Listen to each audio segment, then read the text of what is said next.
Hello, I'm Dave Feinlieb, and this is Beyond the Shelf. This show is an open exploration of the people and process behind e-commerce. Through conversations with innovators in the space, we learn the stories of these leaders and their strategies for e-commerce success. You can join our mailing list and find out more about our content creation solutions at itsrapid.ai.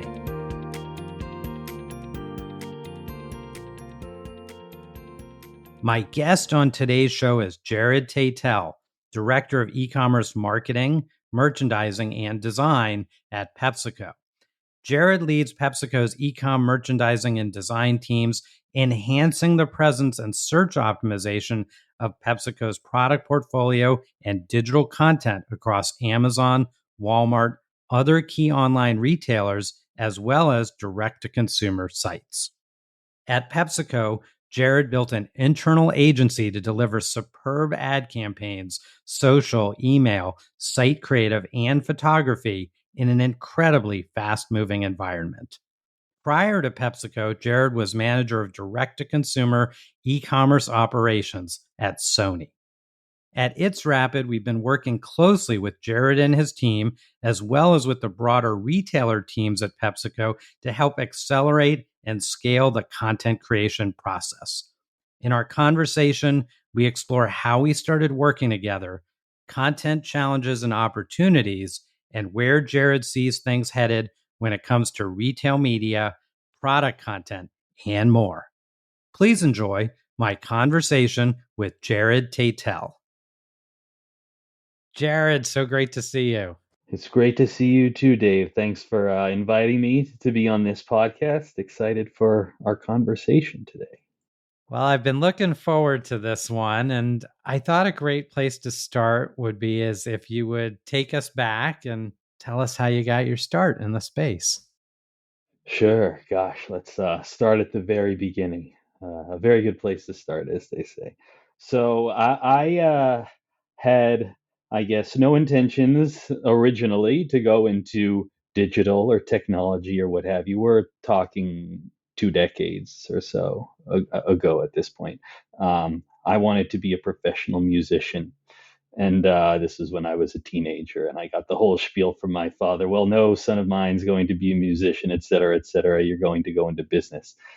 So I literally took the two words, music and business, put them together in a Google search, found the best college program for it at NYU, and ended up interning at Sony Music there my junior year or so. And this was back when iTunes was a big thing. Downloading MP3s was a big thing.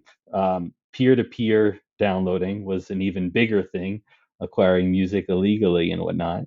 If you can remember. I remember those days. Yes, long ago, but still stuck in all of our minds, even if you weren't in the industry.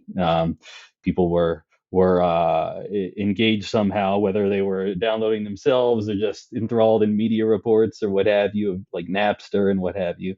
And I was interning at Sony Music at the time, and frankly, the sky was falling. Practically half of the company's revenue disappeared overnight with the advent of peer-to-peer downloading.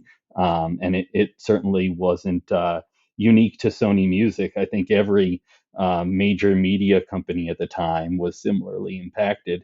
We were frankly in survival mode and trying many different things to attempt to right the ship and get revenue and revenue growth back on track. And one of the many ways that the company thought that could be done was via e-commerce. Surprise, surprise. And a VP at Sony Music, his name was Kevin. That VP at the time was tasked with starting this whole e-com thing. And it was new to all of us at the time. He said, "Hey, Jared, I've worked on a couple projects with you. We've had a lot of fun. How would you like to join this new e-com team? And we'll see what we can make out of it." Hard to imagine now when e-com is the big thing, but I remember those. It was brand new. Yes, exactly right. It was brand new and merely a glimmer in the eye of certain executives at certain companies and certain verticals. So we weren't about to, go about competing with the iTunes or the LimeWires or the Napsters of the world. We needed to take a different approach. And at the time, that approach was to sell not 99-cent downloads, but rather $99 or $1,000 box sets of music and memorabilia for artists on our roster, whether that was Beyonce or Britney Spears or Elvis Presley or what have you. So ended up really starting my ecom career there. Was there for the better part of a decade and ended up managing over 800 or 900 or so direct to consumer ecom stores, so the official online stores for Michael Jackson or Bruce Springsteen, One Direction, etc. Certainly learned a lot during that time. Became somewhat of, I guess, an ecom ninja, if you will, but still didn't fully prepare me for what was next in the world of CPG, where I am now at PepsiCo and have been for almost a decade now. So still learning every day. And yeah, always more to learn. And ecom is still, after all these years, I think still in its infancy, and we're still very much on the ground floor of things, if you will. Now, two great organizations to work at. Some insights for our listeners on learnings from working in the different orgs and on these different projects. So I mentioned my first manager, Kevin. Kevin had a saying, and that saying was, "E-commerce is hard." Now, that saying isn't, I think, particularly insightful on the surface, but when you start to think more about it and what does that mean, I think e-commerce is hard. E-commerce was hard because there's no prescribed path. It's still very much like crossing the Rubicon, right? It's you, your product or service, your brand, this big empty space, the World Wide Web, and somewhere in that empty space are your target market, your shoppers, your consumers, the fans of your brand, and how you cross that space, that World Wide Web. It's been tried to chart it for a few folks out there, but I think everyone has a different path as to how they get from A to B. This The world of food and beverage, as an example, I think still very much in its nascency, right?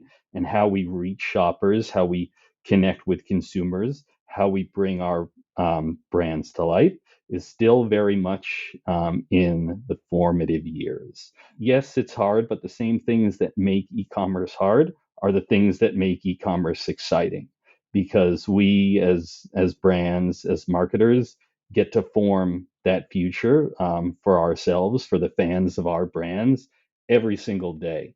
And there's no right way to do it.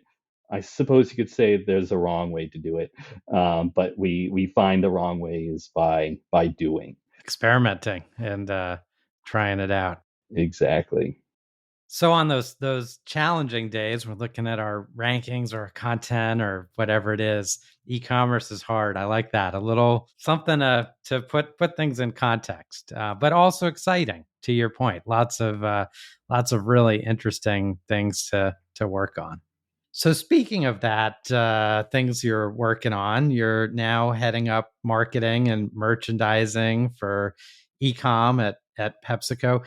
Tell us a little about your day to day. What are you working on? Who do you work with? Things like that. Sure.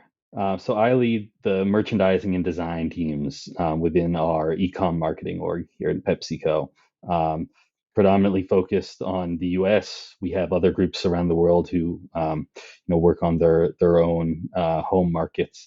So essentially, my team's job is to bring our brands and products to life on the digital shelf, as well as produce a lot of the creative, the media that points traffic to that shelf, where hopefully we inspire shoppers, give them the information they need to make informed purchasing decisions for themselves and their families, and hopefully encourage them to transact, right? To add PepsiCo product to their shelf. My day today changes every day. It feels like every hour, sometimes every minute. I think my team is in many ways unique within PepsiCo, perhaps even unique within the broader CPG industry, in that we're not just working on one category, we're not just working on one customer, we're not just working on one brand. My team has remit for the entirety of the PepsiCo portfolio, which is dozens of brands, thousands of active items. So it's literally different minute to minute. One big project that we recently worked on and are still working on, frankly, is the rebranding of Pepsi Cola, which happens about once a decade, I'd say. It's amazing to think about how many touch points the Pepsi brand has, not just in the digital world, but physical world as well. You walk into your local corner store, bodega, you see a cooler there with the Pepsi logo on it. That Pepsi logo may be from 2 or 3 logos ago. At this point, it's vintage. But when you think about refreshing such an icon of a brand, as well as the iconography that goes along with it, where it exists in the marketplace, Yeah. you're not just taking an old can off a shelf, replacing with a new can, but you have a brand that's embedded on so many retailer sites, on every social media platform on earth, and it all needs to be, in a sense, redone from the ground up with a new visual ID, new logo, new messaging, a new language. Frankly, it's daunting, and actually, this is the first time that such a change has happened, where ecom is really a thing. The last time the Pepsi logo changed was about 10 years ago now. And frankly, at that point in time, people were not shopping for groceries, let alone soda, online. So, in a sense, this is very new to take on an undertaking such as this. It's a bit of a Herculean task, but the team's really stepped up and made it happen, and has done what really hasn't been done at this scale before.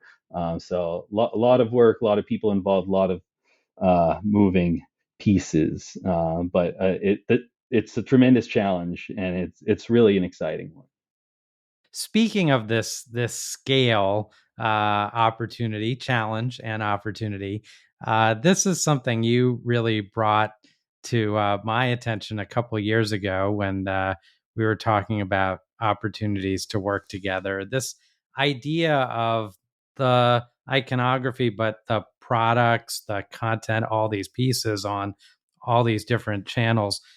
Tell us a little about that. How do you think about that across so many different brands and SKUs, and what are the challenges and the opportunities? Well, the challenges are plentiful.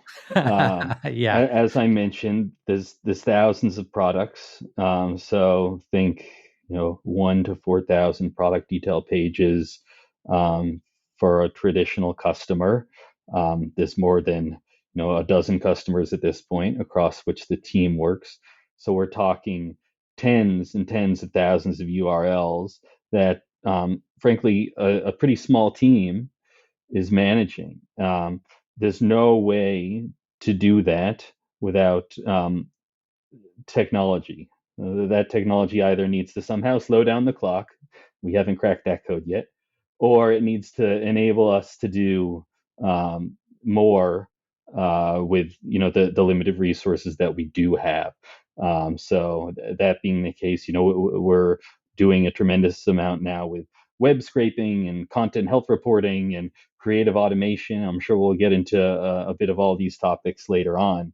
But our jobs are not possible without these advanced technologies, at least advanced for today. So there's lots to do, and we need the help of computers to do it. I'd say the advantage is we have this technology. These things are all possible. So the fact that we're capable of leveraging these systems to our benefit, systems, platforms that didn't exist 3-4 years ago, that's unlocked a whole wave of potential growth for PepsiCo and countless other firms out there to take advantage of and really scale their business in ways that couldn't have been done in the past. I've always been really excited about the speed with which you and the team adopt new technologies. And also, I think the other thing that really stands out for me is whenever we have an idea, your guidance to us is bring that idea to us. We want to test it out. We want to try it. We want to experiment. And I think that is something we all aspire to, and certainly a lot of clients we work with aspire to. What's the culture that supports that? How's that possible? Because you think, wow, thousands of products and all these big global brands, and it's a big org, but then bring us that idea. We want to try it is so great. I'd love to hear more about that. Thanks, Dave. I always like to say we love being guinea pigs. I mean that in like the nicest and kindest of ways. Success is just a big pile of failure that you one day get to stand on top of. If you don't try, you don't know. If you don't try, you can't do. So sometimes you need to make that leap.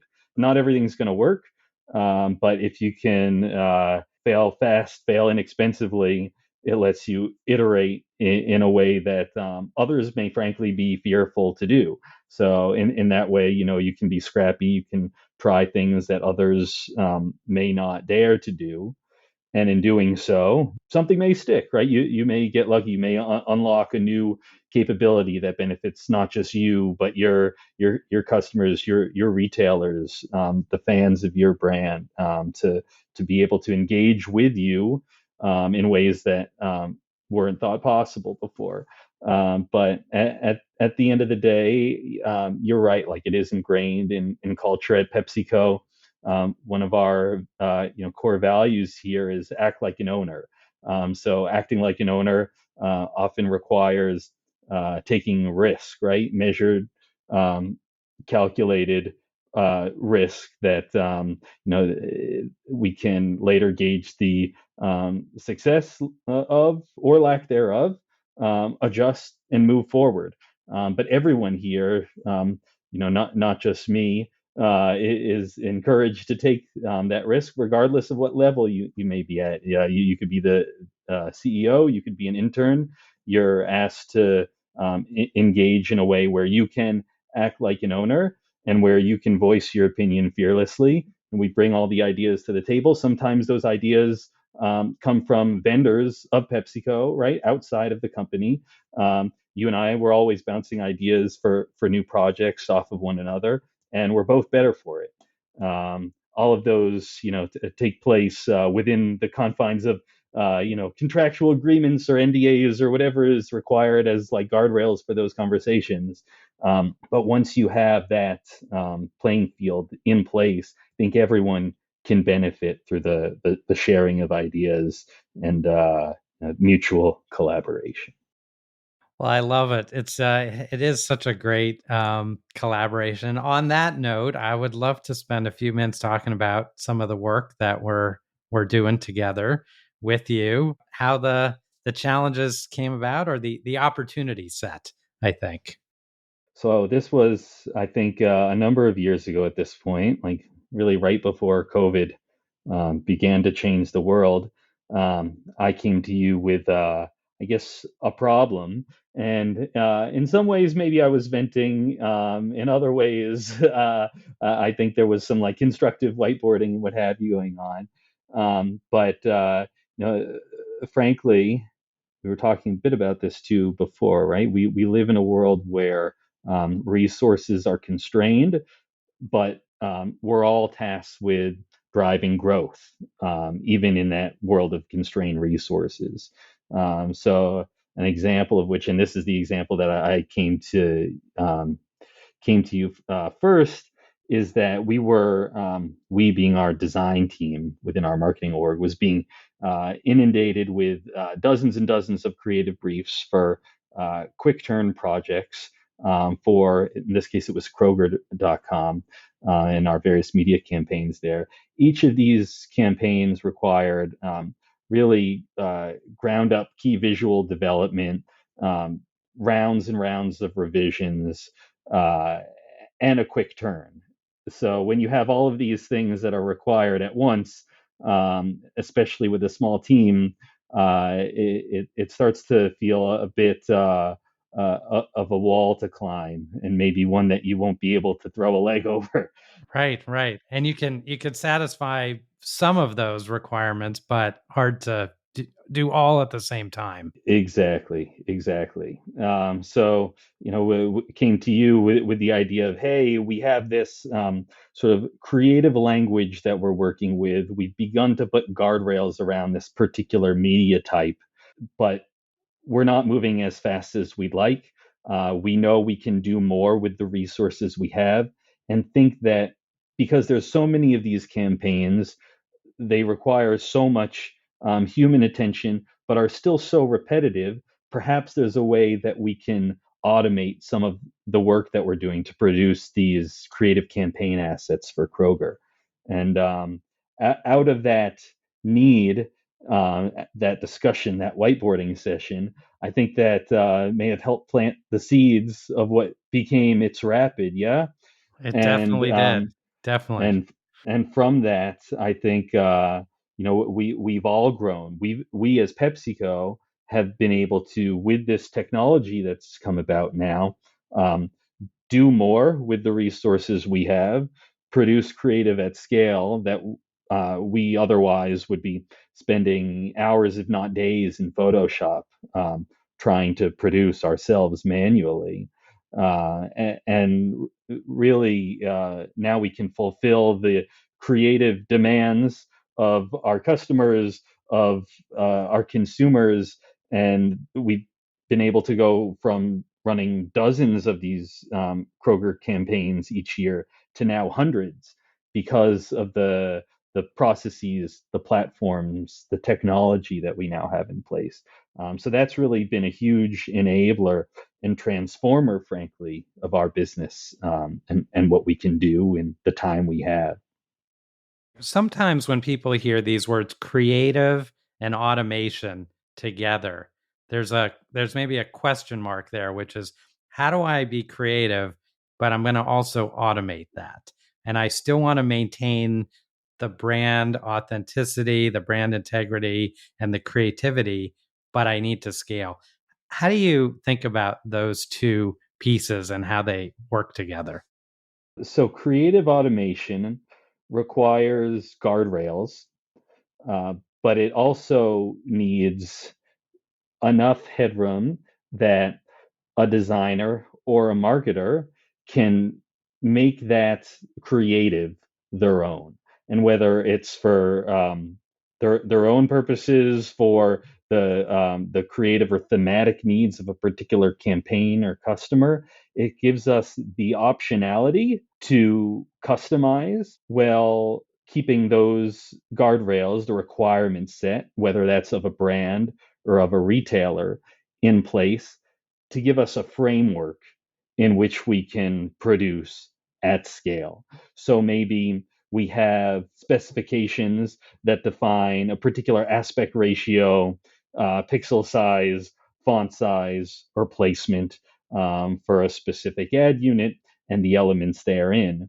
But those elements that are included therein are really up to us to define. That's which products we want to feature, what we want the headline to be, the offer itself. Maybe it's a promotional price or percent off or what have you.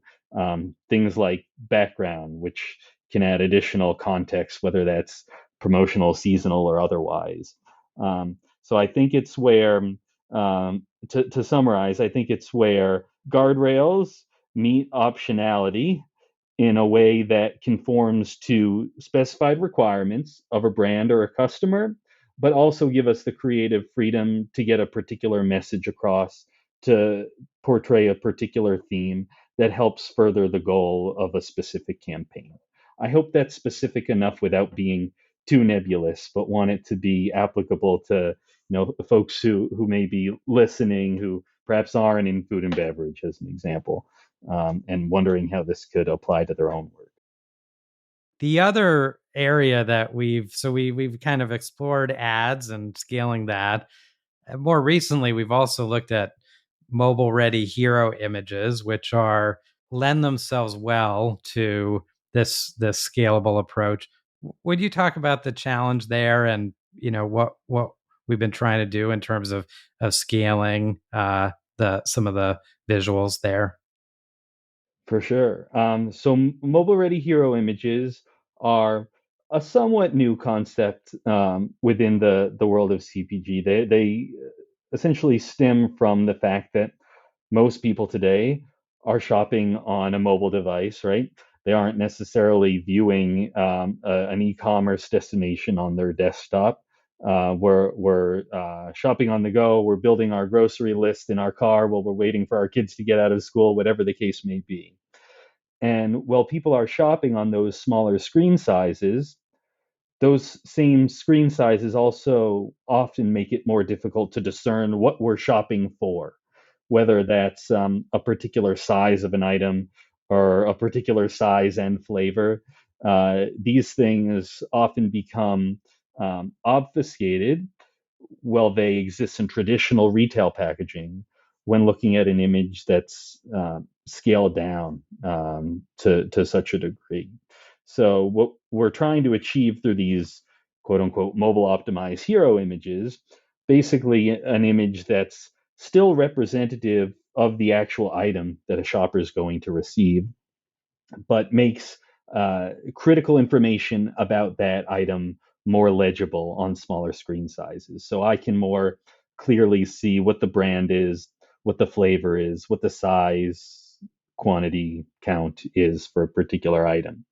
Uh, this would be very difficult to do, I think, in a traditional sense if we were to go SKU by SKU by SKU in a portfolio of thousands of SKUs producing these images within Photoshop. So again, here's where its rapid creative automation at scale comes into play, because now we have a framework to produce these images.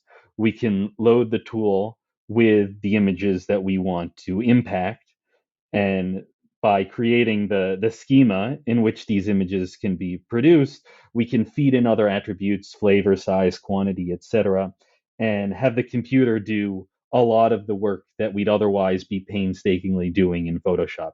So this has a lot of benefits. One, most clearly, shoppers have the benefit of being able to see what they're looking at while quickly scrolling on a mobile device. And two, gives our designers so much more bandwidth to focus on the things where they can really help add value. These, high touch, more intricate creative campaigns. They don't need to be, working on thousands of individual product images. They can be working on other things that will likely have a greater impact on the business, whether it's producing lifestyle photography or generating more robust brand equity campaigns to help build the top of the funnel, whatever the case may be. But this automation capability to create these new images at scale has been a real game changer for us on multiple retailers' sites. And it's not even us who's just pushing these into the ecosystem. Retailers are coming to us now saying, hey, we see you've started to produce some of these. They look great. Shoppers know exactly what they're getting when they have these available to them as their primary product image.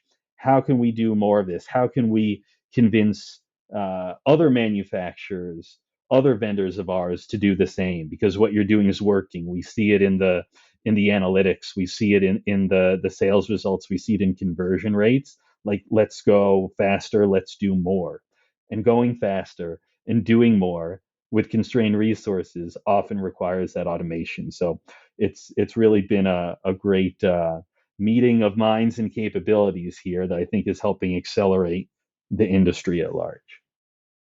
Let me turn to a couple of questions as we kind of look ahead to the next couple of years. We talked about automation, these different forms of content.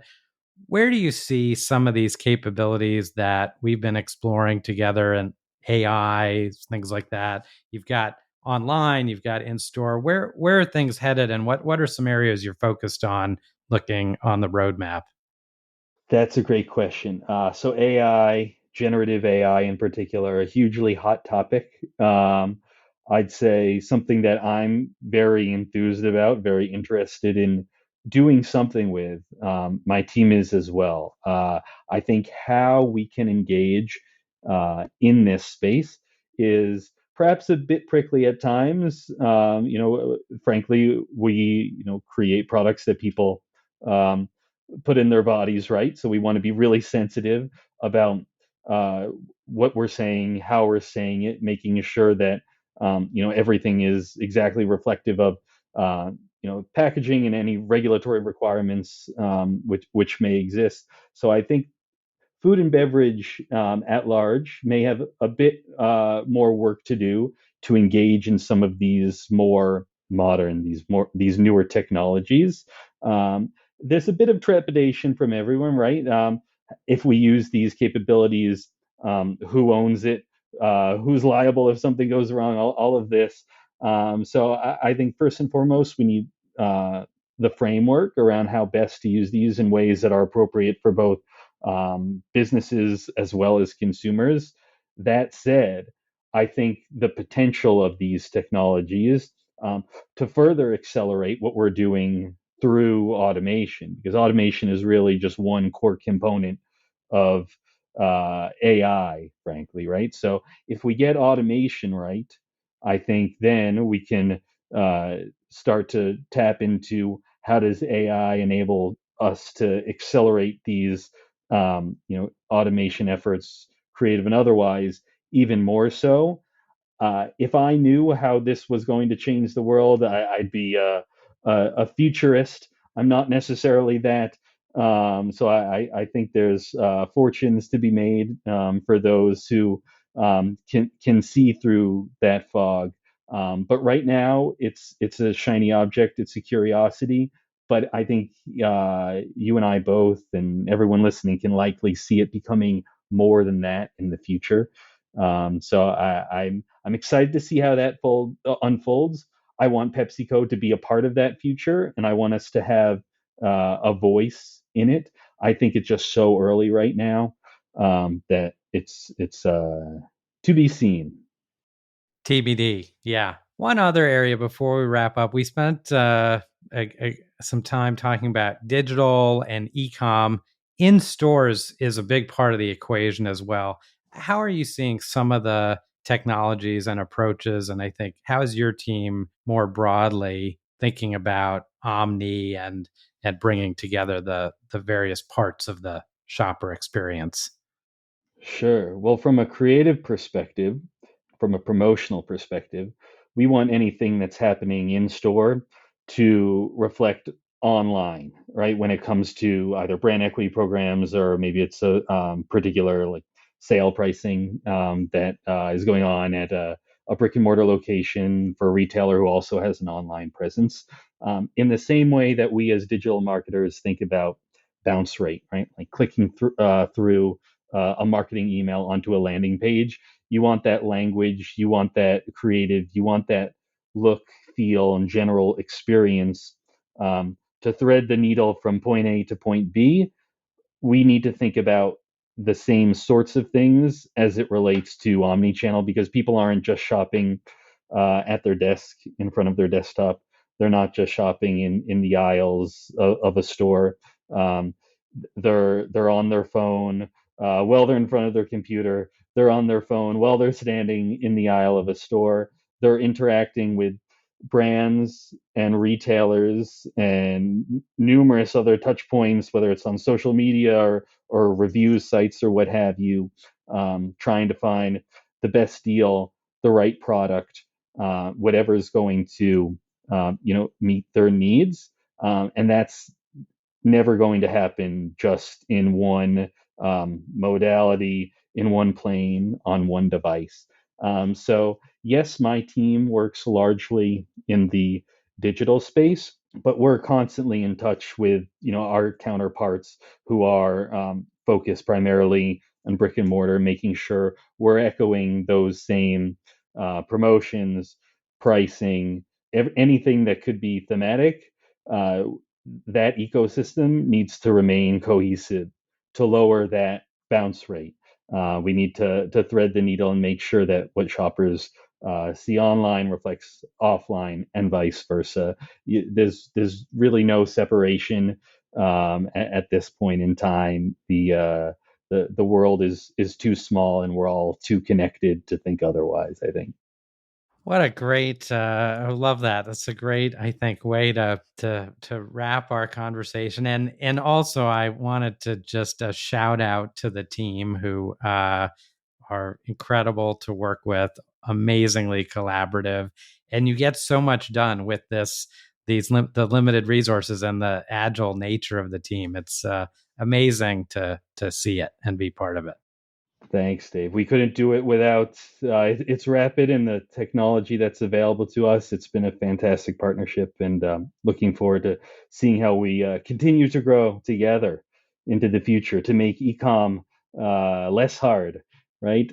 Less hard, and but continue to be exciting. Well, let me ask you a couple quick questions as we wrap up here. You kind of touched on this at the outset, but one is in your professional life, what two people have influenced you the or inspired you the most?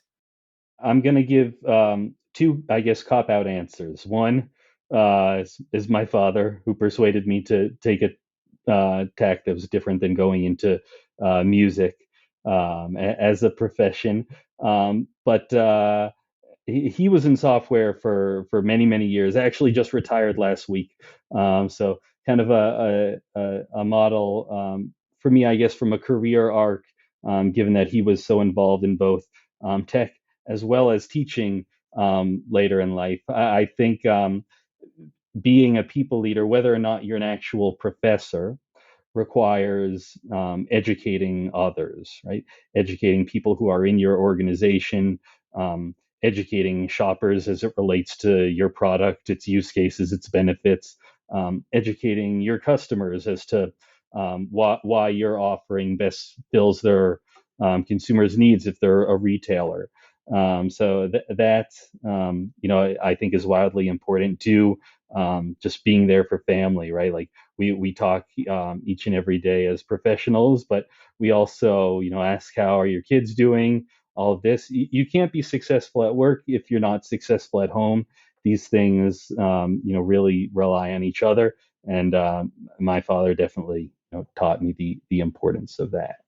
For a second, I guess, business influencer, I'm going to give another cop out answer. I'd say Warren Buffett, who taught us that business can be sexy and simple at the same time. Your product shouldn't confuse people. You want to be investing in businesses that are sustainable, understandable, and I think there's a lot there in terms of simplicity. You can deliver tremendous amounts of value to shoppers in a simple solution without overcomplicating things. And that's frankly a lot of my job, is bringing simplicity to what otherwise be very complex business challenges. One answer to that, again, automation, right? The more we can do in a constrained resource environment, the simpler we can make things for our marketers, our design team, the more successful we'll be ultimately. So I think a lot to learn there as well. I love it. Two great sources of inspiration.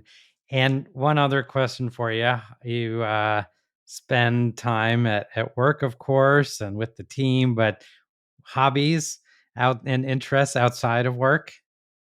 Oh gosh. So this room that I'm sitting in now is in the attic of a very old home. that needs a very, very large amount of love. The home DIY stuff is something that I get a lot of enjoyment and fulfillment out of, whether it's plumbing or electrical or what have you. Similar to creative production, similar to building brands online, to be able to put components and talents together and create something that didn't exist yesterday is something I get a lot of pleasure out of, whether at home or at work. That's I guess just part of the personality. And if people want to find you online, what's the best way for them to find you? So LinkedIn, if you just search my name, I think I may be the only Taitel, Taitel on LinkedIn. Gotta double check that. But yeah, happy to connect. Feel free to send me an invite. We can chat. Well, Jared, it's been a pleasure. Thanks so much for doing this. Thank you, Dave. Appreciate you including me on your podcast series, and thanks for the great conversation.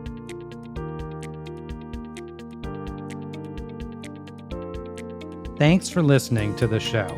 If you like what you heard, please visit our website at itsrapid.ai, where you can find out more about how we're helping leading brands like PepsiCo save thousands of hours a year when it comes to retail media and digital shelf content creation. And don't forget to subscribe to hear more great episodes of Beyond the Shelf. See you next time.